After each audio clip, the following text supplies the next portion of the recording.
Gabon guztioi, martxoak 9 ditu gaur, emakumei langileon nazioarteko egunaren biharamuna.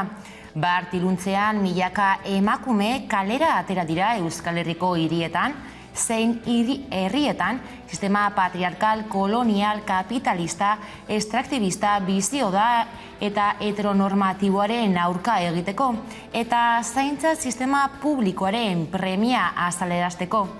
Borrokatzeko, aldarrikatzeko eta aurten bereziki elkartzeko eguna berreskuratu dute feministek martxoaren 8an. Iluntzean egin ziren protesta nagusiak. Horrez gain, sindikatuek, adibidez, goizean, mobilizazio eta ekitaldi ugari egin zituzten, zaintza publikoa aldarrikatzeko. Halaber, emakumeen eskubideen aldeko aldarriak, unibertsitate eta ikastetxetara ere iritsi ziren, eta goizean elkarretaratze zein mobilizazio ugari egin zituzten. Paradosikoki emakumearen nazioarteko egunean ekin zaio Donostian kote kabezudo argazkilariaren aurkako epaiketari. Gipuzkoako probintzia auzitegian epaiketa hasi zen atzo. Saioan akusatuak hartu zuen hitza. Ezana zuen soilik fiskalaren galderei erantzungo ziela eta alaz egin zuen. Egindako galdere zaragore behin eta berriz saiatu zen bere estudioan argazkiak nola egiten zituen azaltzen. Emakumeak zuzendu egiten zituela argudiatu zuen, bera zela orkesta zuzendaria adiraziz. Bada printzipioz 5 asteko iraupena izango du prozesuak eta 17 andreek jarritako salaketak aztertuko dituzte. 32 delitu egosten dizkiote guztira. Aipatu dugu atzo Euskal Herriko kaleak morez jantzi ziren, baina Euskal Herrian ez ezik manifestazio jendetsuak ere bete zituzten munduko 5 kontinentetako kale eta zoko ugari. Aldarri ozen batekin, Andrei gizonen eskubide berak aitortzea. Olatuaren ur-masak handitzen jarraitzen du, bereziki handiak izan ziren Hego Amerikako herrialdetako mobilizazioak. Bada Argentinan eta Venezuelan indarkeria matxistaren aurka manifestazio erraldoiak egin ziren. Turkian berriz agintariek debekatu egin zituzten emakumeen nazioarteko eguna ospatzeko ekitaldi publikoak. Hala ere agintariei entzungor egin eta kalera atera ziren beren eskubideak aldarrikatzera. Harik eta polizia oldartu zitzaien arte. Azpian ere martxa jendetsuak egin zituzten, Pakistanen, Indian, Filipinan, Indonesian eta Tailandian besteak beste. Emakumeen eskubideak aldarrikatzeaz gain, manifestariek berdintasunaren eta oligarken aurkako protestak egin zituzten. Baita amatasuna hobetzearen eta emakumeen eta gizonen soldatak parekatzearen aldeko aldarriak ere. Bestalde, Afrikan martxoaren 8ko aldarrikapenak ugariak ez bazin ere, zeinbait herrialdeetan mobilizazioak antolatu zituzten. Eta martxoaren 8an ere, abortatzeagatik jarritako zigorrak gogortzea onartu du Guatemalako Kongresuak. Espetzealdiak 3 urtekoak ziren orain arte, eta lege berriaren arabera, 5 eta 25 urte artekoak izango dira aurrerantzean. Haurdunaldia eteteko eskubidea kasu bakarrean edukiko da oraindik ere, emakumearen bizitza arriskuan dagonean. Testuak 102 diputaturen babesa jaso du egindako bozketan eta dokumentu horren edukiak bat egin du herrialdeko presidentearen jarrerarekin. Beti agertu baita abortua despenalizatzearen kontra. Hori bai parlamentuko saioan ere egin dituzte hainbat keza diputatuek eta kalean ere egin dute protesta emakumeen eskubideen aldeko taldeek, Kongresuan ordezkari politikoak bilduta zeudela. Gai salatuta nazioartean Danimarkak kalte ordaina emango die 6 inuiti, euren familia, hizkuntza eta kultura lapurtzeagatik. 1990ko hamarkadan asimilazio programa batera eraman zituzten Groenlandiatik Darimar txiki bihurtzeko. Estatuari kalte ordaina eskatu asmo zioten, baina afera ez da epaitegietara helduko. Danimarkako gobernuak aitortu duelako erduna dela eta adostu duelako biktima bakoitzari ia 34.000 euro ordaintzea eta haiei aurrez aurrez barkamena eskatzea. Ukrainako gatazkari dagokionez, Mariupoleko ospitale baten kontrako erasoa salatu du Zelenski Ukrainako presidenteak. Horregatik, Ukrainan debekatupeko aire eremu bat ezartzea eskatu du berriro. Bien bitartean, Errusiak esan du kontrolpean hartu duela Txernobilko eta Zaporizako zentral nuklearrak, eta Ukrainako Krenergo enpresa energetikoak jakitera eman du Txernobilgo zentral nuklearra sare elektrikotik guztiz deskonektatuta utzi duela Errusiak. Bada gero eta nazioarteko enpresa gehiago gehitzen ari zaizkio Errusiaren exodoari. Ukrainaren inbazioagatik Kremlinen aurkako zigorrak handitzen diren heinean. Egoera horrela, Hego Euskal Herriko hainbat udalek Ukrainari babesa adierazi diote, 5 minutuko elkarretaratze isilak eginez. Bestelako gai heldu zuzenean edo zeharka, enpresa asko hasiak dira nabaritzen Ukrainako gerraren ondorioak euren zenbakietan. Kostuen igoera, hornidura arazoak, logistika problemak, denak batera etorri zaizkie enpresei gainera. Horrek eragina du noski Euskal Herriko ekonomian. Dagoeneko elektrizitatearen kostuak goia jo du eta Euskal Autonomia Erkidegoa eta Europar Batasuna energia larrialdi egoeran daudela ohartarazi du Eusko Jaurlaritzak. Emergentzia energetiko berri ez ezagun batean murgilduta gaude, eta badira dagoeneko iragarri digutenak, enpresak iragarri digutenak ezin dutela jarraitu, eta energiaren elektrizitatearen prezioa horrela mantentze baldin bada edo goruntze egiten baldin badu, gelditzera joango direnak eta ezin dutenak mantendu beren ekoizpena momentu honetan. Gainera, Hego Euskal Herrian energiaren fakturari aurre egin ezin dioten lehen enpresak gelditu dute jarduna eta beste hainbat erabaki hori aztertzen ari dira. Jarduna gelditzea erabaki duen enpresetako bat ArcelorMittal da, Udane Arreo.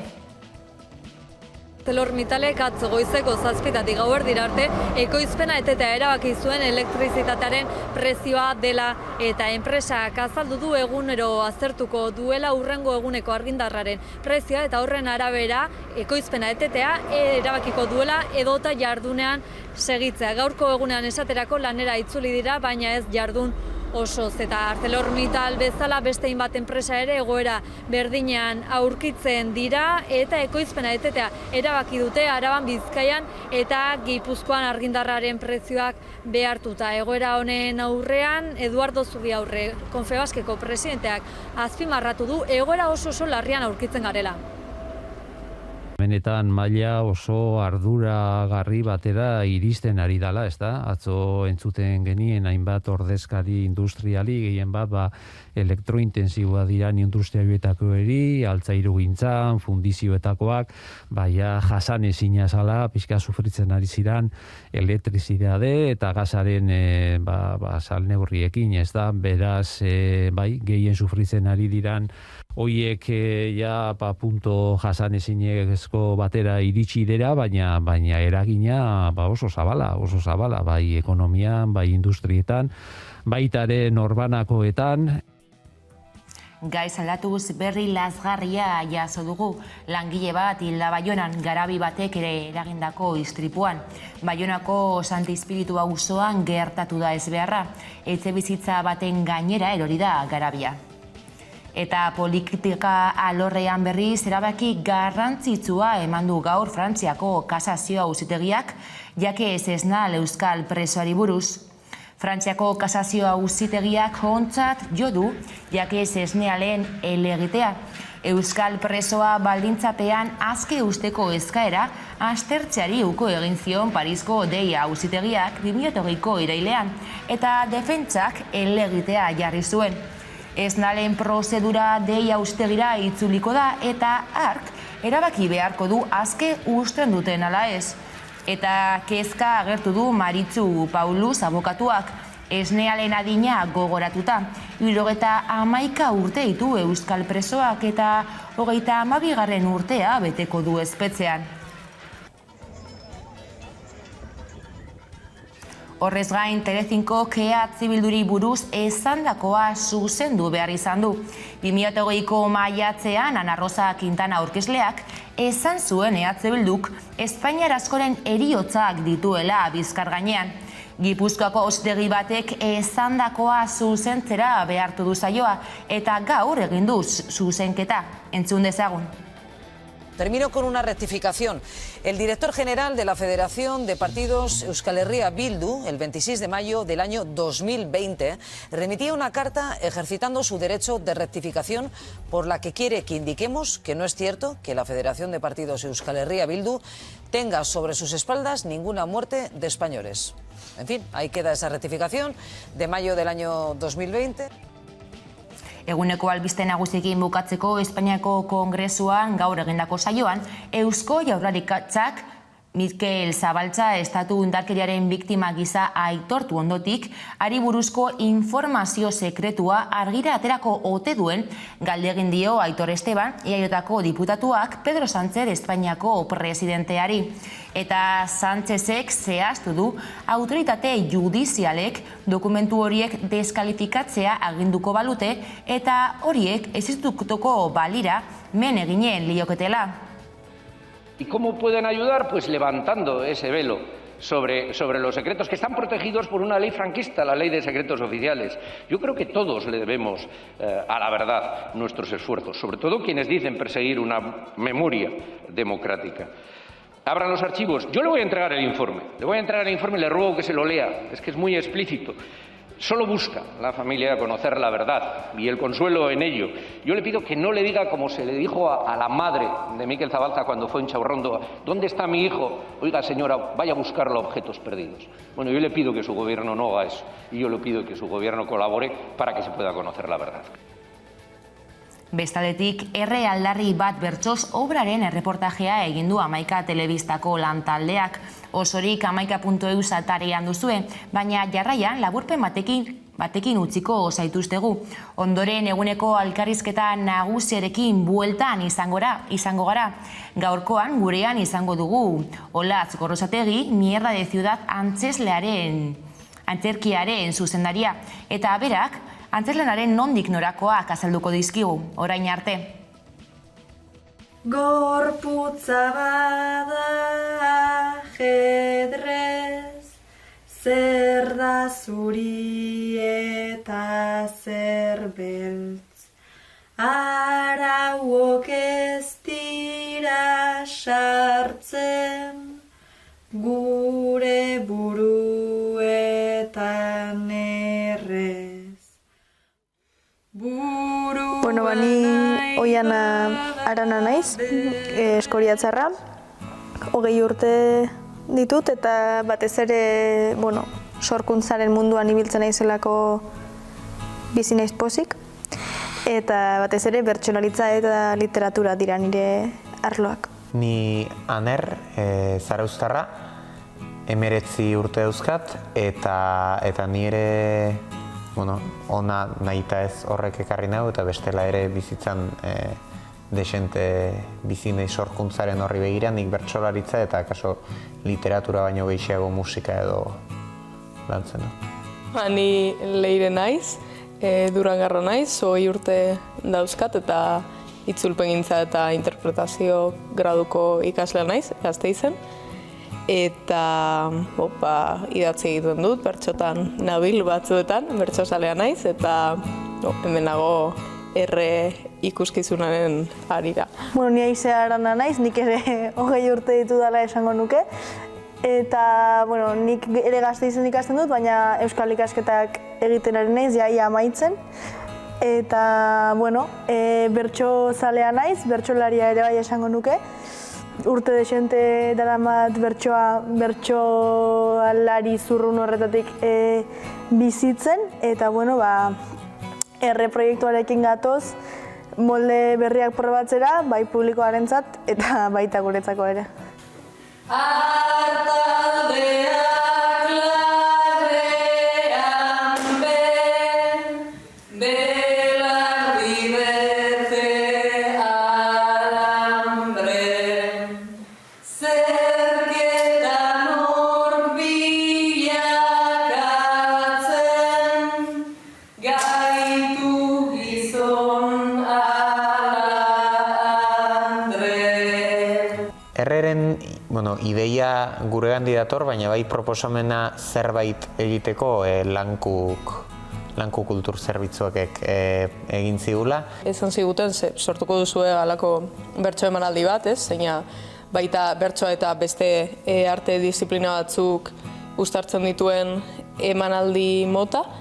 Hori iritsi zen, gustatu zitzaigun eta laukotean aurrera egitea pentsatu genuen, gero ideia bera pixkanaka zerk balio zuen emanaldi bat egiteko, zer landu nahi genuen, zer zitzaigun interesgarrien landu nahi genituen gai horiek lantzeko, hortik sortu zen pixka bat emanaldia. Lertzazue berriro, beti ez dudala honek, eiten duena egingo, eiten duena egingo, ulertzazue berriro. Nik uste dut aipagarria dela gu elkartzen gaituena oinarrian bertsoa dela, orduan asko daukala bertsotik, bertso emanaldi bat da, gure azpi izenburuak ere hala dio, aldarri bat bertsoz. Aipatuko nuke emanaldia dela bastante metabertsolaritza, hau da, bertsotan hitz egiten dugu, bertsolaritzari buruz askotan, iruditzen zaigulako jendartean gertatzen diren gauzak gertatzen direla bertsolaritzan, eta kaso esfera edo maila txikiago batean gertatzen direnean errazagoak dira identifikatzen eta kritikatzen ez da. Bai, apustu bat izan da baita ere, kontatu nahi genuen bertsoari buruzko gauza batzuk kontatu nahi genituen, bertsotan ere kontatu nahi genituen gauza batzuk, baina behin egiten hasita genekiena baino zerbait gehiago egin nahi genuen, edo genekiena baino zerbait gehiago ikasi. Baina gero jolastu nahi izan dugu beste disiplina batzuekin, aprobetxatu Zanerrek gitarra jotzen duela, musika ere txertatu dugu, Oiana eta Leire idazleak izaterakoan beraien gaitasuna edo gogoa ere baliatu nahi izan dugu, eta horretaz gain antzesten ere ahalegindu gara, pixka bat guretzat hain erosoak ez diren lur batzuk zapaltzen saiatu gara, eta hor gabiltza alde bat edo bestera dantzan. Orduan zergatik enaiz, sentitzen bertsolari.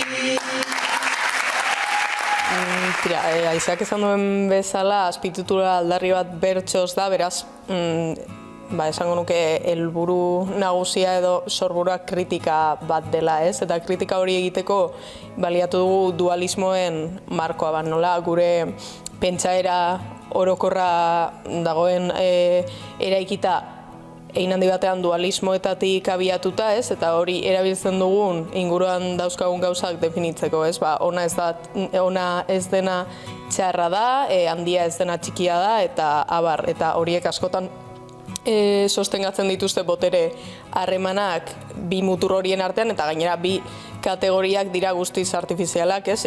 Izan ere, zuria eta beltza muturrak dira, baina tartean badaude beste hainbat kolore, ez? Eta beraz egin duguna da hortik abiatu edo hori aitzakia bezala hartu guri interesatzen zaizkigun dualismoak lantzeko, pixkat zeharkatzen gaituzten gaietatik. Gure egunerokotasuneko gaiak dira, guk bene-benetan zeharkatzen gaituztenak, eta ez gara beste inora joan, orduan besterik gabe kontatuko dugu gure errealitate hori, gure erara eta atera zaigun bezala. Nik esango nuke oro har nahiko ikuspegi intersekzionaletik egindako lan bat izan dela ez, eta guk guregan gorpuzten ditugun hainbat aldagairi buruzko emanaldi bat egin dugula, generoa barne biltzen duena, adina barne biltzen duena, genero identitatea, preferentzia sexualak eta barrak barne biltzen dituztenak, baina ez dela izan momentu baten ere estrategikoki hartutako erabaki bat, edo ez beti esaten da, ez orain feminismoa modan dago, ez zer, eta ez gauza feministak egiten hasiko gara, ez guk bizitza feminismotik bizi dugulako, bizitza gaztetasunetik bizi dugulako, bertsolaritatik bizi dugulako, eta abar egin dugu horri buruzko emanaldi bat. Nik uste dut beti aipatzen dugula eta aipatu nahi dugula eta azpimarratu nahi dugula, ez dugula ezeren abanderatu izan nahi. Badakigu ideia hauek, gertaera hauek ez direla gurea bakarrik, noski, eta kolektiboan pentsatzen dugu, bertso munduan gainera nahiko agerikoa da, ez? Emakume, bertsolari feministen artean behintzat badagoela nola baiteko sare bat, eta nik uste dut sare horrek gu ere eusten gaituela, baina nik uste dut bai dela goera askotan jende askorekin konpartitutako gauza, baina beti gure ikuspuntutik eta nire gogoa behintzat ez da beste jende batek pentsa ezala ni ari naizela. Berak esan beharko lukeena esaten da, nik daukat eremua hau esateko, baina zuk ere behar duzu eremua, zuk nahi duzuna esateko, nik ez dut inoiz esango zuk esan beharko zenukeena, zuk esan behar duzulako, ez? Bai, azkenean gure izenean hitz egiten dugula eta ez beste inoren ahotik ez, eta gero nik uste badela ala ere helburuaren parte jende bat identifikatua sentitzea eta sentitzea hemen baduela sare bat eta espazio bat non eroso sentituko baita den bezalakoa izateko edo ez, edo dena birpentsatzeko edo dena delakoa. Jarri garatzen eta mila esker. Eskerrik asko. Eskerrik asko.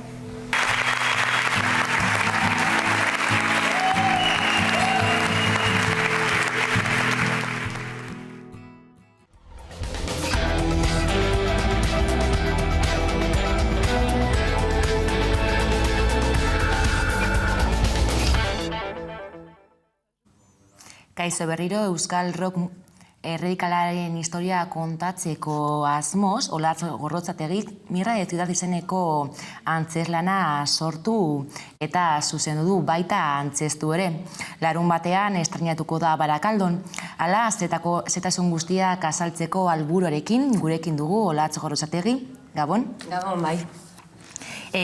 Azteko, azaldu baldi guzu zeri buruz doan larun batean estrenatuko den dokumentala. Antzeslana da. Mierda de Ciudad, holtza gainean jartzen dugun errekopilatorio bat da. Euskal Herriko hito historiko eta sozial guztiak kontatzen dituena eta horren ondorioz sortu ziren banda guztien inguruan mintzatzen da. 80 eta 80 hamarkaden testuinguru soziala eta borroka politikoak jorratzen ditu lanak. Zergatik erabaki duzue antzezlan hau aurrera eramatea? Gaian dudan interesagatik, besterik gabe, oso erraza da erantzuna. Ni gaztetatik entzuten dut musika hau eta garaia oso interesgarria da gaur egungo gizartea ikusita, zer edan dugun bertatik eta omenaldi moduan egin gura izan dugu. Gainera, antzerkia, objetuak, bideo sormena eta musika uztartuko ditu antzeslanak. Horrela da, ezta? Bai, pila bat, lenguaia ezberdinak eroaten digutugu holtzara, lenguaia eszeniko ezberdinak, alde batetik nola antzerki dokumentaia den, testua daukagu, publikoari zuzendua, pertsonaiak baino performerrak dira, da, aktoreak gara, gure historioa kontatzen, benetazko historioa kontatzen publikoari, hori alde batetik, bestetik maketak sortzen ditugu eszenan, objektu antzerkia egiten dugu eurekin, eta hori bideoaren, zuzenezko bideoaren bitartez ikusten da holtza gainean, western pelikulak baita eramaten ditugu holtzara, eta musika zuzenean eta ambiente sonoroa baita. Hau da, pila bat lenguaia ezberdinak historia bakarra kontatzeko. Aipatu berri duzu western kutsua badu antzeslanak. Azalduko aldigu zeu apurtzu bet hori? Bai. Niri asko gustatzen zait gauza ezberdinak frogatzea, estena gainean, jolastea, eta errepikatzen dudan gauza bat, eta eroso sentierazte egiten hauena, eta gustatzen zaidana, da analogiak bilatzea, ezta? Orduan, gai honen inguruan bilatu egin nuen analogia westerna zen. Indioak, gu baino handiagoak, nagusiakoak diren belaunaldia ikusita, ezta, eurek tradizioaren zaindariak direla, laboa, lete entzuten dutela, ezta, eta kolonoak jende gaztea moduan, 80ko hamarkadan heldu egin zen jende gazte hori musika berriarekin, Londresetik ekarritako musika berriarekin, interes berriekin, errealitate berriarekin, kolono moduan sartzen direla indioen lurralde horietan, ez da. Eta gainera, okertzen ez baldin bana ez, western edo irudi horiek Euskal Herrian grabatu dira? Ez. Erabiltzen duguna da western pelikula klasikoak. Jolastu egin dugu momenturen baten badago euskaldunak agertzen diren westernak, eta horrekin jolasten dugu apurtxo bat, igual horren inguruan esan galdera, eta erreferente horiek erabiltzen ditugu. Eta gainera, holtzaren gainean 3 aktore igoko zarete, batetik Aritza Rodríguez, Marta Álvarez de Valle eta zu, Olatz Gorrotxategi, eskarmentu handiko aktoreak, baina gainera dagoeneko batera ibili zarete lanean. Nola joan da oraingo antzeslana edo prestaketak eta? Oso erosoa izan da, denbora gitzi izan dugu, hori pena bat izan da, baina konpainia guztiei gertatzen ari zaio, COVID-arekin bajak bat abestearen atzetik joa zelazta, baina oso eroso ibili gara, aspaldi ezagutzen garela, lantalde ia osoa, orduan zentzu horretan oso ondo ibili gara, gainera oso eskuzabalak izan dira, nahiko sormen lana egin dugu elkarrekin, ni ez nekarren dana etzetik, alde bat bai, mahai lana da, baina bestea elkarrekin sortu dugu eta hori plazerra izan da, noski. Lehen musika aipatu duzu, Joseba Leinor zuzeneko musika egingo du, Lapo Jarrekoz, Kortatu, Rip eta bezalako musikak jarriko ditu. Azaldu apurtzu dut hori?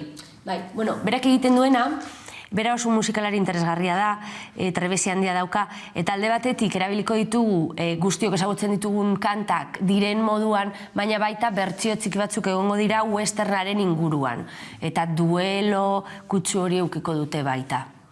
Zuzenezko musika da, eta baita musika enlatatua dago, bai. Lehen aipatu dugu hori, bi aktoreekin harremana zenuela ja, dagoeneko beste lan batzuekin batera egin duzuelako lan, baina Josebaren kasuan lehen aldia da, nola joan da berarekin lan egitea? Elkarrekin egin gendun lan nire azken lanean, Lurrun Minezen hor ezagutu ginen, ni bere fana nintzen, aspaldi, eta aukera hori euki gendun, ondo joan zen, oso erraza da berarekin lan egitea, eta oraingoan errepikatu dugu, ze gainera bera badauka westernaren inguruko diskaren bat, eta orduan beretzat interesgarria izango zala pentsatu egin nuen, eta apuntatu egin zen. Eta hori, apurtzu bet, orokorrean edo, nola balotuko zenuke batalde osoaren lana? Oso positiboki. Esan dudan moduan oso lantalde eskuzabala da, oso erlaziona dago, oso talde langilea eta sormena oso irraz esan da zentzu horretan eta gozada bat izan da, bai. Eta gero bestetik panpinek protagonismoa izango dute lan honetan, azaldu apur bat hori, ala duzu? Bai, analogia hori apurtxo bat apoiatzeko, komantziko indio eta bakeroak eta horrelako estenografia minia erabiltzen dugu, eta horrekin Euskal Herriko hainbat gatazka ezagun erakusten ditugu, analogia hori egiten dugu, Euskaldunako bataia edo herrerak kartzelarako martxak, eta azte nagusia, desalojoak, hainbat hito ezberdin isladatzen ditugu panpinoien bitartez. Aipatu duzu western kutsua duela antzeslanak, baina Euskal Rock erradikalaren terminoa erabiltzen duzue, agian kritika bezala ez da, edo nola da hori? Gu oso kontziente gara bertan sartu egin ziren taldeak ez zutela bertan egon nahi, guztiz ulertzen dugu, eta termino hori kritika egiten zaio baita antzezlanean, oso gainetik ulertzen dugu baita 30 urte pasatu direla, eta zaila da beste hitz bat topatzea garai eta musika eta sormen hori deitzeko, eta orduan horrela ditzen dugu rock radikal baskoa edo bai. Lan zama handia izan duzue lan hau aurrera eraman alizateko, larun batean estrenatuko da. Orokorrean, lan guztia eginda, nola baloratzen duzu egindako lana? Bueno, oso zaila da momentu hauetan baloratzea. Ze batzutan perspektiba galdu egiten da sortzen zaudenean, karo daukazu burura topera, eta kostatzen du perspektiba hori mantentzea eta objektibo izatea. Orduan, normalean gero eta gertuago, gero eta galduago zaude. Eta nik egiten dudana da gogoratzea nola montatu genituen lehen estenak eta nola sentitu nintzen hauek ikusten eta horri harrapatzen nahi apurtxo bat eta hori, bueno, montai berezia izango da, hori argi dago, pila bat lenguaia ezberdin ditugu, humorea dago, musika dago, oso montai harina da. Karo, Euskal Herriko historio zati handi bat kontatu behar dugu ordu terdin. Orduan, nik uste dute publikoaren gustukoa izango dela. Gainera, zailtasunak izan dituzue pandemia dela eta pandemia aurretik, pandemia betean egin bai duzue lan. Azkenean, emaitza bukatu duzue dagoeneko, baina, ze zailtasun topatu dituzue pandemia dela eta? Bueno, bajak egon direla, baina hori konpainia guztiei gertatu zaio, pena bat da. Bueno, ez bakarrik antzerkian, ez da, ogibide guztietan pena bat da, argi dago. Baina gu beti gaude estu, ez da, antzerkian prekarietatea dago beti, eta hemen argi ikusten da. Batean, baja bat nola aldatzen dituen zure planak, ez da. Dena den oso pozik gaude, heldu egin gara, gustora, lana nahi genuen modukoa da, eta oso eskertuak gaude, baina egia da ez dala irrasa izan, klaro. Eta pena bat da, karo, konpainia guzti gertatzen ari zaiela berdina, ez da. Baldintza hauetan lan egitea, ez da erraza. Aipatu berri duzu, prekarietatea badagoela, gainera pandemiak agian hori azaleratu du edo agerian utzi du hori, ez da? Bai. Dena den, gauza honak esan behar dira baita, nik uste dut apostua, kulturatik apostua egin dala, ikusi behar da orain zer gertatzen den, klaro, lehenengo hilabeteak edo lehenengo urteak errazak dira, ia hemendik aurrera zer gertatzen den, bai, kulturarekin. Horiek izan da, bukatzeko, zeratik uste duzu interesgarria dela herritarrentzat Mierda de Ciudad antzezlana ikustea?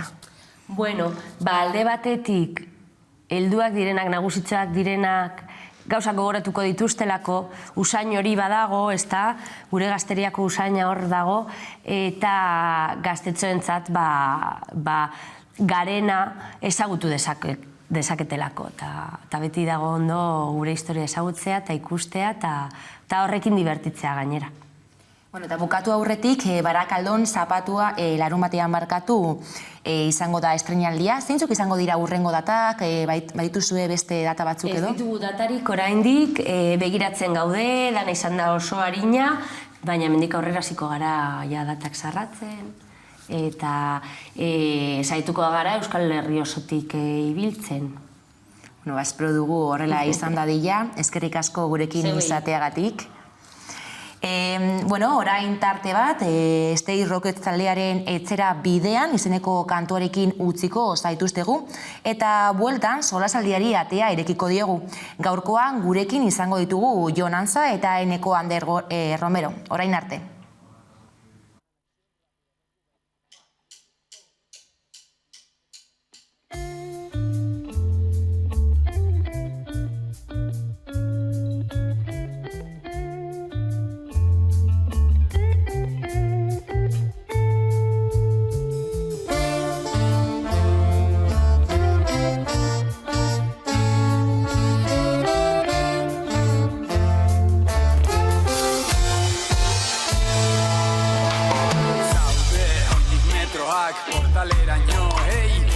duzu beldurrik baino akaso, eta tiporin eta kotxorin, bakarrik zaude beldurren menpen, hemen nago beldurra kanpo, ez naiz izango zure preso begietara gatazkalatza. Nire indarra, etxera bidean bakarrik, etxera bidean bakarrik, izkina denetan izu, izkina denetan beldur, etxera bidean bakarrik, etxera bidean bakarrik, mila begi dituzu, mila begi dituzu.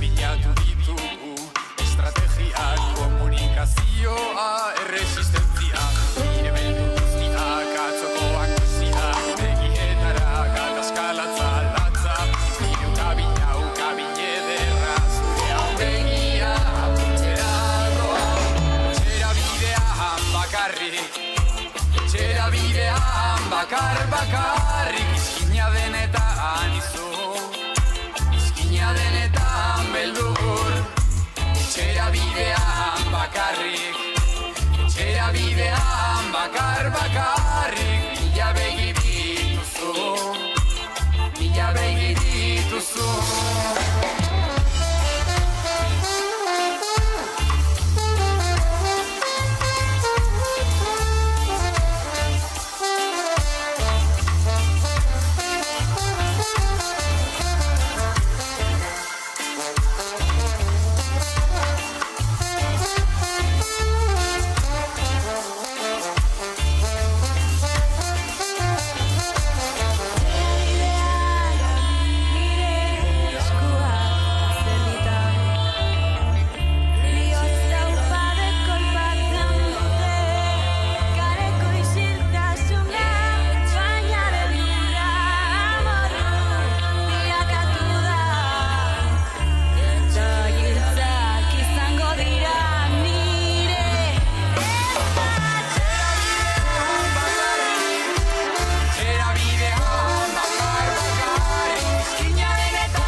Kaixo berriro gaurko solasaldiari ekingo diogu.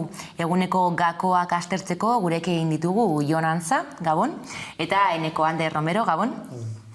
Europar Batasunak Moskuren aurkako zigor sorta historikoa martxan jartzea lortu du. RT eta Sputnik komunikabideen emisioak bertan bera eta Errusiako 7 banku sistematik utzi ditu Europar Batasunak. Presio ekonomikoa eta diplomatikoa handitzen doa, ondorioak nabari ditugu dagoeneko gurean gainera. Gazak eta ondorioz argindarrak inoizko presiorik handiena markatu dute, eta petroleoa bide beretik doa. Norbanakoen poltsikuetan nabaritzen ari da, baina hainbat enpresen produkzioan ere. Niko Kuenka ekonomilariak eman dizkigu gakoak. Argindarra, hemen egon daiteke rekorrido pixkat, ez da, ibilbide pixkat.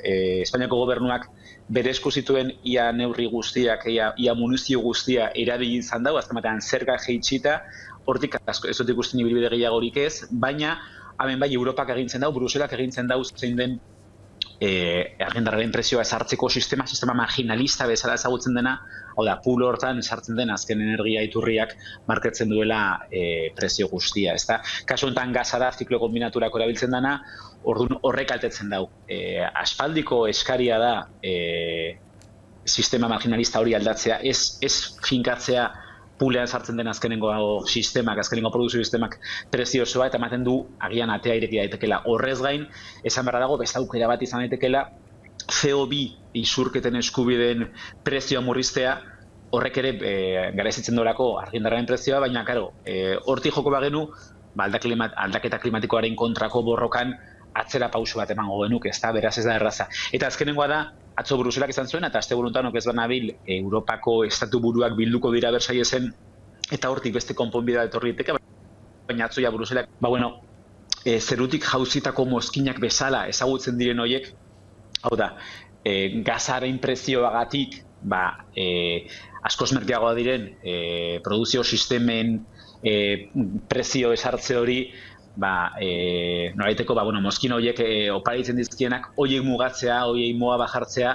eta hortik lortzen den duarekin argindarraren prezioa jistea. Hortik etorri liteke konponbidea. Niko Kuenkaren analizia entzun da, zuek nola ikusten duzu egoera, nahi baduzu azizuk? Kontuan esan behar dugu, pandemiaren ostean inflazioa eta orokorrean krisi ekonomiko bat espero genuela, inflazioa ja gora egiten maksimo historikoetan aurkitzen genuen, eta nolabaiteko Europatik etorriko ziren funtza horiek krisi hau baretu, edo inflazioa inkluso baretu alzuen, eta orain emoten du emandako pausu horiek zertan geratuko dela. Elite batzuk guda absurdo eta latz batean sartu direlako, eta emandako aurrera pausuak nolabait krisi latza etorriko dana baretzeko, bertan bera geratuko dira. Zein da egoera, zein da espero dezakegun egoera? Inflazioak gora egingo du edo gora egiten jarraituko du. Gaur bertan gaur eta atzo gobernutik, Espainiako gobernutik, moderazio salariaren inguruen ere hitz egin da. Gaur bertan zinismo puntu batekin Pedro Sánchezek esan du hau guztia Putinen errua dela, ez dator egoera ekonomiko ona.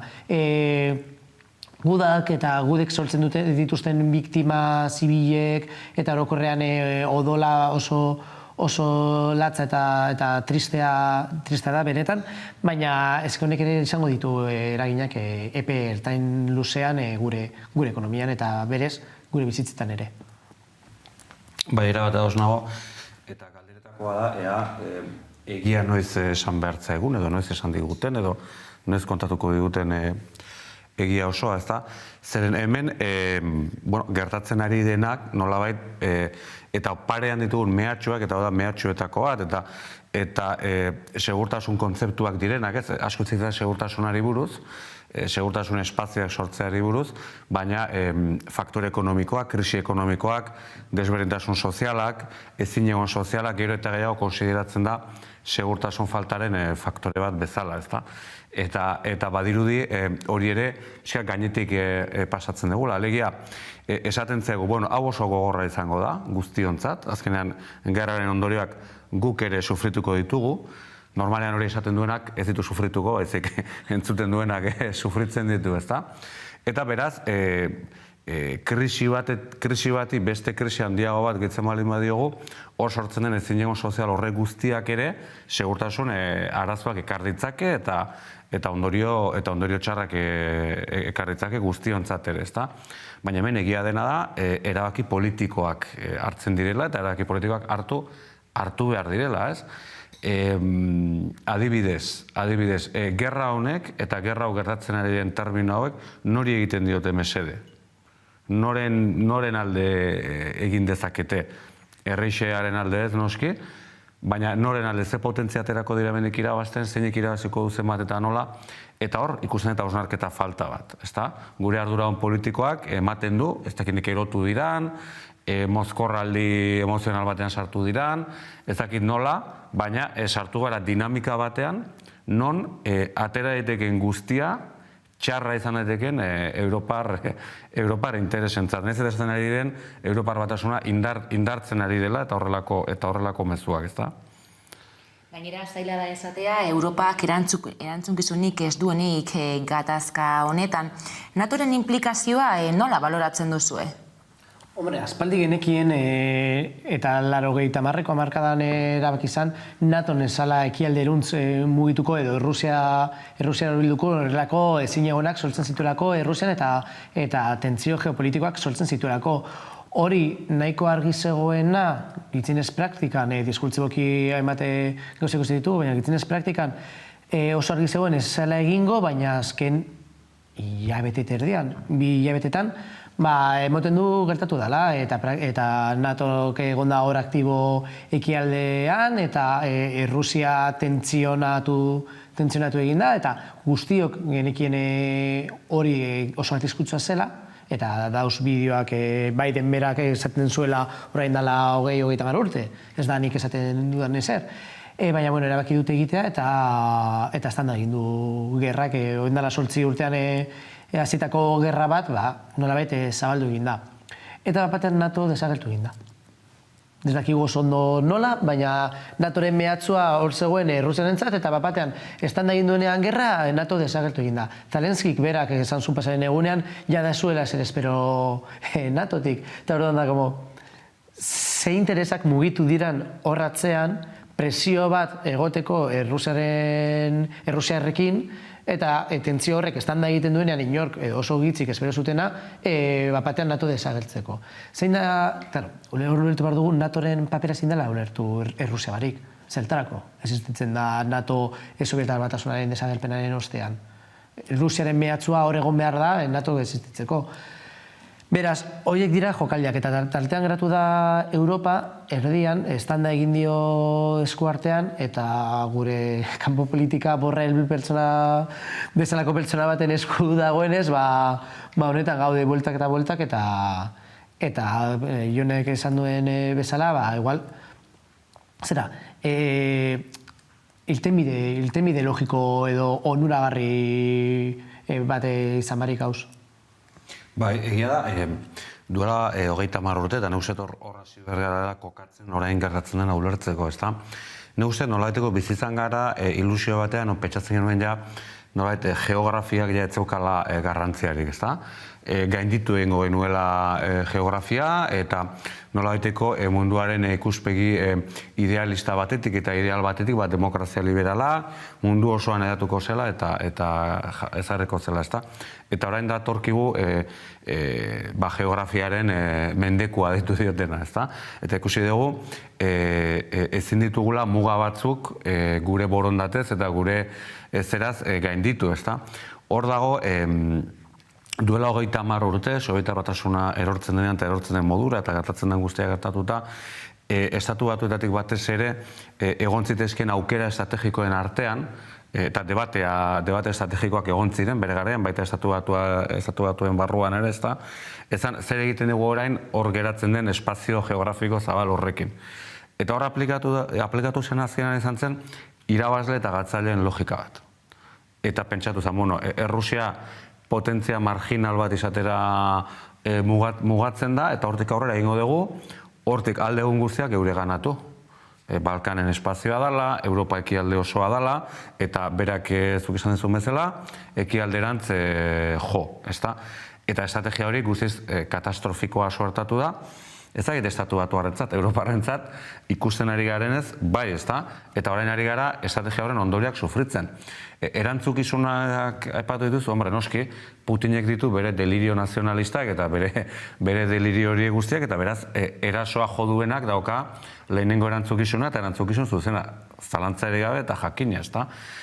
Baina gero, gure erabaki politikoek ere, erantzukizunez jokatzera eraman behar gaituzte, eta errealitateak erakutsi du, ez dela bat ere idea ona, potentzia nuklear bati bere espazio geografikoan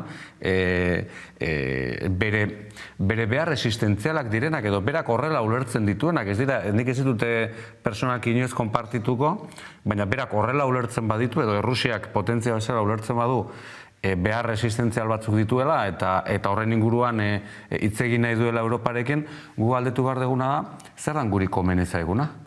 Zein eskenatokik komeni zaigu guri? Europa bat zatitua konfrontazio luze batera, ze horretara goaz, konfrontazio luze batean sartuko dena gure kontinentean bertan dagoen potentzia energetiko, militar eta digital eta kultural batekin, edo saiatu gaitezken beste segurtasun espazio kolaboratiboago bat sortzen, naiz eta garbi dagoen maila ideologikoan edo proiektu bezala Putinen gainik oso urrun sentitzen geran, ezta? Eta hori da orain erantzun behar dugun galdera nagusian uste dut, Bueno, gai pisutsua da benetan hau, orain tarte bat egingo dugu eta gero jarraituko dugu gai honekin. Eta orain kulturari helduko diogu, izan ere, kameraren bestaldean, Amaia Oserin Loraldiko lankidea dugu. Gabon, Amaia? Gabon. Loraldia festivalak Euskal Herri osoko kultura sustatzea du helburu. Horregatik, bosak deituriko esperientzia digitalaren 2. edizio honetan, iparra eta hegoaren artean dagoen mugaren inguruan solasaldi bat egingo da. Eta 4 emakume izango dira protagonistak, ezta? Bai, oraingo honetan izan moduan, festivala hasi berri dugu, hilaren 27 bitartean 14 ezberdinetara helduko gara, eta zuk esan bezala, igande honetan bosak esperientzia digitala egingo dugu. Iaz, martxan jarri genuen esperientzia digitala, arlo presentziala eta digitala uztartzen duen ekimena da, ekintza da, eta bosaken lehenengo edizioa egin genuen emakume sortzaileen egoera aztertzeko. Eta oso arrakastatsua izan zen bai publiko eta bai sortu zen hausnarketa publikoetik, eta orduan aurten ere erabaki dugu emakume sortzaileen egoerari buruzko beste gai bat hartzea ardatz moduan eta bosaken 2. edizioa antolatzea. Aipatu duzu dagoeneko hasi da loraldia, nola joan da dagoeneko 2. edizio hau? Ondo, hasi berriak gara, 7an, astelehenean hasi genuen biran martxan jarri dugun Juan Carlos Egillorren ilustrazioen erakusketa batekin, eta nolabait ekintzen maratoia edo bihar hasiko da, eta bihartik hasita egunero 27 bitartean. Aipatu dugu lehen, 4 emakumeek parte hartuko dutela solasaldian, baina zeintzuk izango dira solasaldi horren gai nagusiak? 2 ardatz nagusi hartuko ditugu. Parte hartzaileak da Lier taldeko Lier Nanto eta Maili Oienart kantari zuberotarra, eta bereiek biak Maialen Arzaiusekin solasaldian arituko dira, eta aztertuko dituzte alde batetik bakoitzaren sormena eta nondik sortzen den sormena, zeintzuk dira beraien erreferenteak, ikusita belaunaldi ezberdineko artistak eta sortzaileak direla, eta baita ere zein dan bakoitzaren egoera unean, zein nolako baldintzak aurkitu zituen Maili hasi berri zenean, zein nolako baldintzak dituen Liber gaur egun. Eta 2. ardatz moduan, iparra eta hegoaren arteko harremanak aztertuko ditugu. Ia benetan muga politiko eta administratibo horrek zertan eragintzen dugun kultura kontsumitzeko arloan eta sormenaren arloan,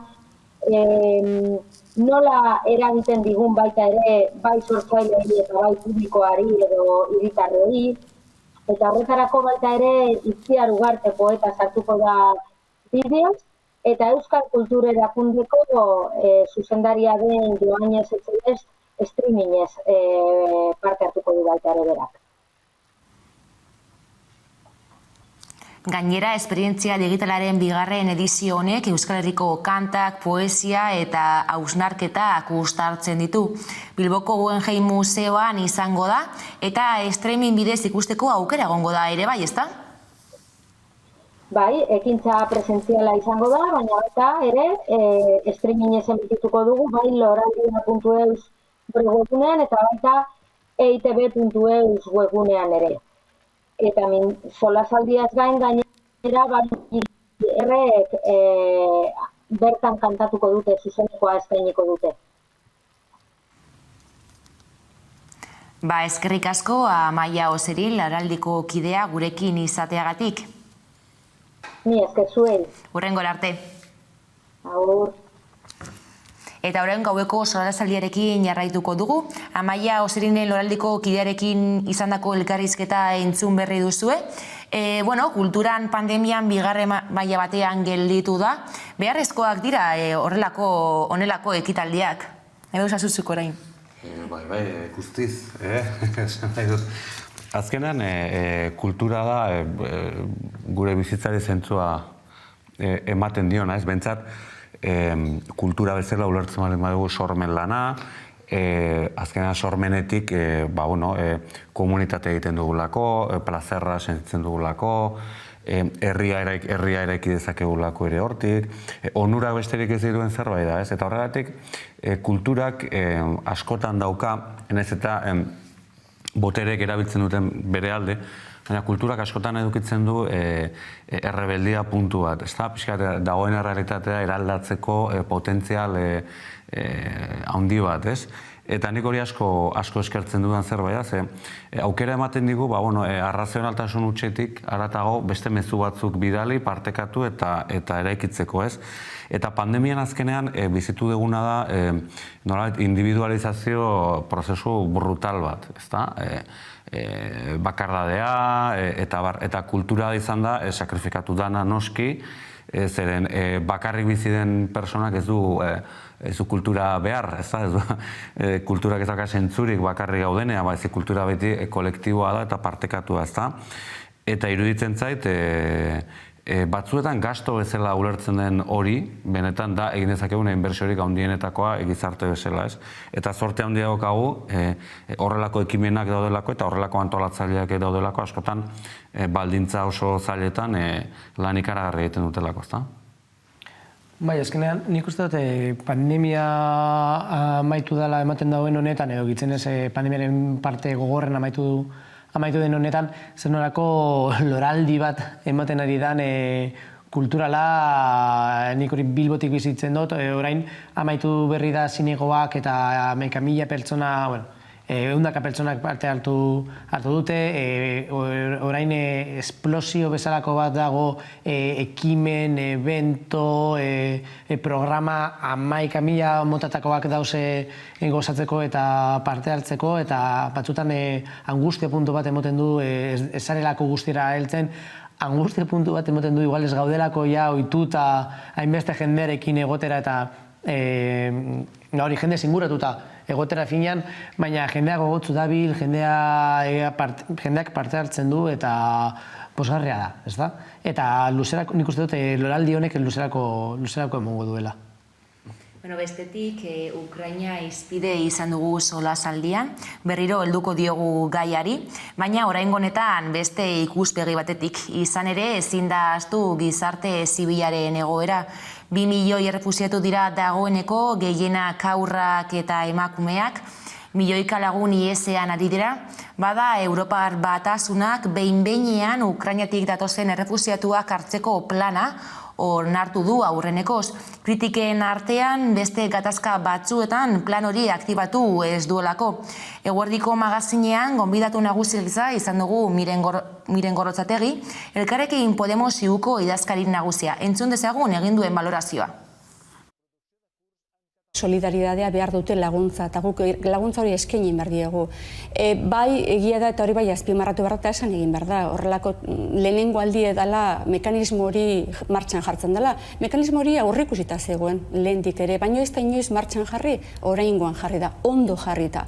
Eta horrek ere bai, baina eraman behar gaitu irakurketa kritiko batera modu batean badaudelako beste konflikto beliko gozo gogor batzuk zeintzuei ezaien erantzun hori bera eman.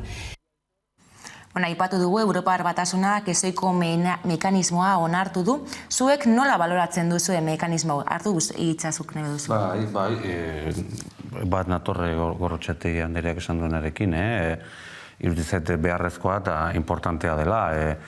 2 milioi desplazatu, egia batzuk Errusiarantz joan direla, guztiak ez direla Europar Batasunerantz joan, eta beste herrialde batzutela, baina batez ere Europar Batasunera etorri den jendea dela, eta ez dugu ahaztu behar, Ukrainiak arazo handiak dituen herrialde bat badela lehendik ere, ezta? Estatu bezala ez da estatu eredugarri bat, inondik ere, desberentasun eta injustizia asko bizi dituena, eta lehendik ere arazoak dituen jende asko dagoela, ezta? Ukrainian eta gaizki pasatzen ari dena. Europar Batasunaren paperari dagokionean, egia da, beste gatazka batzuetan ez dela berdin jokatu, eta horrek sortzen ditu Europar Batasunaren identitate edo oinarri identitarioak diren horiekiko kontraesan salbaezin batzuk, ezta? Ni ere naiz eroriko, demagogia batean, esateko, mundu guztiko jende, zanait, iruditzen zait hor, gauzak beste modu batera ere planifikatu eta antolatu behar direla. Lehenengo gauza da, atzerrian sortzen ditugun gerrak eta partatzen ditugun gerrak kentzea, hori da lehenengoa. Beste bada, adibidez, Afrikar kontinentearekin uste iaia bere osotasunean daukagun harremana aldatzea eta bazkide harreman batera pasatzea eta ez egoera postkolonial batera. Eta bar, ez da hor daude erabaki asko hartu behar direnak, bai noski errefuxiatuak jaso, ni horren aldekoa naiz printzipioz eta ideologikoki kaso guztietan, baina ez da bakarrik persona onak izatea. Eta jendeari zure etxeko atea irikitzea, ez da hori bakarrik. Hori baina askoz ere gehiago da kasu honetan, interes politiko bat ikusi da horretarako, eta egin da, eta egia esan, 2 milioi persona horiek pentsatzen dut eskertuko dutela Europako ateak irekitak aurkitzea, beraz ni kasu honetan aldekoa naiz, bai. Lehen galdetu duzu, erantzukizunak eta arazoak eta duda barik Euroasiak jasoko ditu gerra honen eragin zuzenak, Txina eta Estatu Batuek azkenean irabazleatarako dira guztietatik eta Euroasian egongo dira arazo larrienak eta horietako bat izango dira desplazatuak, 2 milioi desplazatu. Momentuz Europar Batasunak modu oso irekian onartu ditu, baina ez dakigu zein izango den erantzuna epe ertain batean eta jende horrek erabakitzen badu leku baten geratzea eta migrazio prozesu bat egitea nolabait. Eta orazo bat dago. Ere, desplazatu inguruan hitz egiten dugu eta refusiatu inguruan hitz egiten dugu, baina aipatu behar da ere zenbat gizonezko dauden Ukrainaren baitan ostenduta, benetan izkutatuta derrigorrezko parte hartze bat eskatzen zailako gerran eta ez dutelako nahi eta Europar Batasunan azken 8 urte hauetan jada egon dira horrelako motatako errefusiatuak pertsonak ihes egin dutela gerran kasu honetan Donbasen gerran parte hartzeko. Zer gertatuko da haiekin, Europak ere onartuko ditu edo bakarrik onartuko ditu emakumeak, jende nagusia eta umeak. Poloniaren eskuzabaltasun hori noraino helduko da eta zenbateko epea dauka, ze badakigu zer pentsatzen duten haiek refusiatuen inguruan bereziki zuriak ez direnean. Eta zer gertatzen ari da, adibidez, refusiatu arraserizatuekin. Asko hitz egin da Ukrainiako guardak zer noratatu dituzten bai Afrikatik eta bai Asiatik etorritako jendea, baina baita ere ikusi dugu errefusiatu asko hijituak ere badirela eta nola Poloniara heldu diren edo Moldaviara heldu diren eta modu penagarri baten dauz justiz segregatuta eta orain esan dietena da ez dutela aukerarik izango haiek erabakitzeko nora joaten diren, baizik eta Rumaniara eramango dituztela zuzenean. Claro, hau guztia azkenean dira pieza desberdinak Europar Batasunak eta Europar Batasuneko inguruko herrialdek edo influentzako herrialdek erabakiak hartu behar dituzte. Momentu honetan hartu dituzten erabakiak ondo, positiboak, zinikoak, betikolez, eta oso hipokritak, betikolez, bai, baina ondo daude. Eta nik uste dut gehien bat honekin eta honen parte positiboa dela nolabait precedente bat irekitzen dela horrelako krisi humanitario baten aurrean. Egoera kezkagarria da eta Naiera Gutierrez elkarteko kideak egoeraren berri eman digu, entzun dezagun eta gero analizatuko dugu. Irazabaleko intze bertan esaten ari zuen bezala, ez zutela espero gerra hau, ez? Orduan oso nekatuta datoz, oso apurtuta bebai, atzeden hartu behar dute, egun hauetan oso arduratuta daude baita ere, denok bezala ez dakitelako, ez dakigulako zer gertatuko den, zenbat lusatuko den egoera hau bebai, nik uste dutala, beste kontu bat ez, daukatena hor bueltaka buruan eta ea epe luzerako ote den egoera hau, beste krisi humanitario batzuek tamalezala esan digute ez, hau ez dela egun batetik besterako kontu bat, horri bueltaka moten baita ere arduratuta bertan geratu diren beste zenidengatik, hoiz izango litzateke pizkatxo bat egoera. Eta beraien egoera administratiboa zein den bebai pizkat kudeatzen, galdetzen, horren inguruan informazioa jasotzen. Guterresek aipatu du zalantza dagola noiz arte izango den krisi humanitario hau. Zuek nola aurreikusten duzu? Uste duzu epe laburrerako izango dela? Hombre, jonek aipatu du lehen, azkenean, Ukraina ez da herrialde nulo ongizate estatu edatu eta sendo bat dagoen eta desberdintasun sozialak emalguak diren eta espalitik krisian dagoen herrialdea da. Migrazio askoekin, neurri batzuk hartzen ari dira orain Espainian adibidez regularizazioa, Danimarkak daukan ikuste refuxiatuen inguruko politika penagarri, lotxagarri eta benetan gogor bat, adibidez bitziak baldin badituzte refuxiatuek kentzen dizkiete ordaintzeko prozesu administratiba hau Ukrainiarrekin ez dute egingo, eta horiek dira salbuespenezko neurri batzuk hartu direla Ukrainako barkatu desplazatuekin. Noiz arte mantenduko dan, nik uste dut Europar Batasunentzat komunidade bezala edo konjunto bezala oso jasangarria dela 2 milioi edo 3 milioi pertsona hartzea. Nola banatuko diren ze askatasuna izango duten Europar Batasunen baitan eta herrialde horien baitan herrialdera bakitzeko eta bar, hori ikusteke dago eta egoerak luzera emango du. Eta krisi ekonomikoak Ukrainen baitan luzera emango du. Ikusiko dugu hau epe ertain baten nola kudeatzen da. Hor bi elemento, ez batetik, ondo esan duzun bezala, esan Europak espazio ekonomiko huts bezala ulertuta, eskulan merkea behar du, eta zentzu horretan Ukrainiak eskaintzen du, eskulan segurazki, integratzeko horrexea dena, kulturalki edo zibilizazio ikuspuntu batetik edo, ezta, eta ere neko kualifikatu egon daitekena momentu batean, eta errez hartu daitekena. Ez hori da faktore bat, eta lehen aipatutako hipokrisio horren atzean, hori ere badago, ez da, dena ez da ongi etorri errefuxiatuak leloarekin esplikatzen, ez da. Hori da bat, eta bigarrena da, eta netzat importantena da, zein da Ukrainiarentzat proiektua, zein da Ukrainiaren etorkizuneko proiektua, ez? Nolako Ukrainia nahi dugu, ez? Nolakoa izan behar du Ukrainiak etorkizunean, ez? Gelditzen dena. Ezakigu zer politikoki zer gertatuko da, zeren egia gerrak norabide ezberdinak hartu ditzakela, eta hasiera batean aurrikusia zegoen gerraren ibilbideak bide erdian aldatu, eta Putinek inkluso gehiago nahi izatea, eta bar, ezta? Baina demagun hor territorio bat gelditzen dela, estatu burujabe bat gelditzen dela, norait Europar Batasunaren espaziotik gertuago edo gugana edo gerturatzen den estatu badagoela hor, eta nolakoa izan beharko luke estatu horrek. Zein da proiektu egoki bat, horrekin ere lotura edukiko du, Ukrainiatik alde egiten duen jende horrek guztiak, zein horretan gaino nahi izango duen bueltatu, ez dakit nola aurkitu dezaketen herrialde batera, zeren guk krisia sufrituko badegu, imaginazazue zer sufrituko den Ukrainiar gizartean, ezta?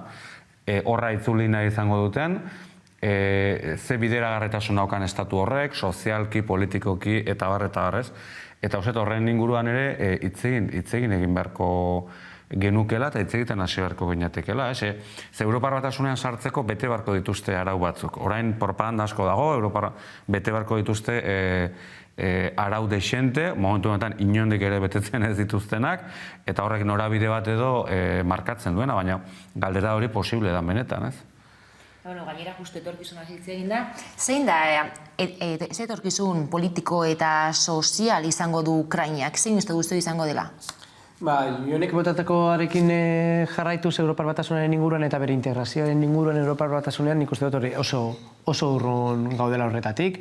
Moldaviak eta Georgiak ere hor dago hori bota dute, baina ez dut uste Europar Batasunean modu serio baten hori ulertuko denik ez herrialde desberdinek, ez Europar Batasunean bere osotasunean norma batzuk daude eta ez dituzte betetzen, eta ganera hor daukagu Polonia eta Hungriaren adibideak, Ukraina da, eta esan behar dugu, Ukrainaren populazioak jasotzen da momentu honetan egoera oso latz bat pasatzen Rusiak garatutako inbazio bidegabe batengatik, baina ez dauka gobernu eredugarri bat eta ultraeskuinak dekon pisua oso handia da eta influentzia handikoa da, berez ezin dugu hitz egin demokrazia liberal baten inguruan, ez da, sekera demokrazia formal baten inguruan, hainbat kasuetan. Beraz, integrazioa nik baztertuko nuke aukera bezala, gero beti da de sorpresa, indala hilabete baten, gauden hitz egiten Rusiak ezala gerran sartuko, baina, bueno,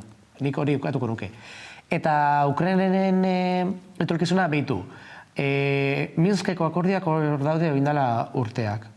Eta Putinek egin duena da odolez inposatu akordio horiek. Eta momentu honetan ez dena toki probablena, edo nire ustez probablena, izango da Donbassen independentzia eta etorkizun labur baten Rusian saltzea, eta Ukrainaren neutraltasuna egitzen ez arlo militarrean. Nik uste horretara goazela. Gauzak aldatu aldira, baina hori izateke nolabait negoziatzeko errezena, negoziazioaren mailan dagoena, eta guztiontzat, Ukrainarentzat, Errusiarentzat eta Europarentzat, Euroasiarentzat orokorrean agian zentzu duena. Denbora agortu zaigu, azken horrekin geldituko gara, hurrengoan jarraituko dugu gai honekin. Asteazkeneko kontuak horrela, gure aldetik hori izan da guztia, eskerrik asko Eneko Ander Romero eta Jon Antza gurekin izateagatik. Horiek izan dira egunak utzi dituenak guztiak eta gehiago nahi duzuen aldiro 11.eus atarian. Gabon eta bihar arte.